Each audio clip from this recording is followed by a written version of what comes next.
காடுகளில் கிடைத்ததையும் வேட்டையாடியும் உணவு உண்ட நமக்கு மருத நிலம் ஏற்படுத்தினார் ஒரு பாண்டிய மன்னர். தமிழர்கள் தங்கள் உணவை தாங்களே உற்பத்தி செய்ய தொடங்கினார்கள். இப்படி நிலைய உணவு கிடைக்க காரணமா இருந்த மன்னரை கடவுளாக வணங்க ஆரம்பித்தோம். அவர் வேந்தன், வைர வாளுடனும் வெள்ளை யானை மீதும் இருப்பார். பிற்காலத்தில் வேந்தன் இந்திரனாக மாறினார். அவரை தொடர்ந்து வணங்கி வருகிறோம். தொல்காப்பியத்திலும் சங்க இலக்கியங்களிலும் உழவர்களை வேளாளர்கள் என்பார்கள்.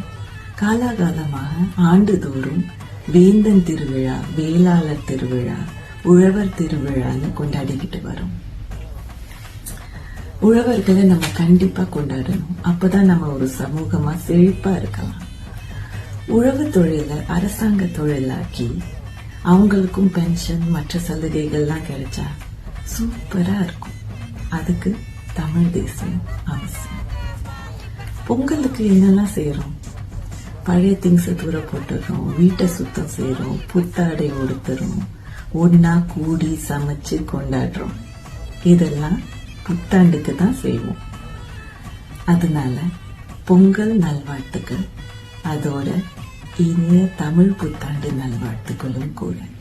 நாம் தமிழர்.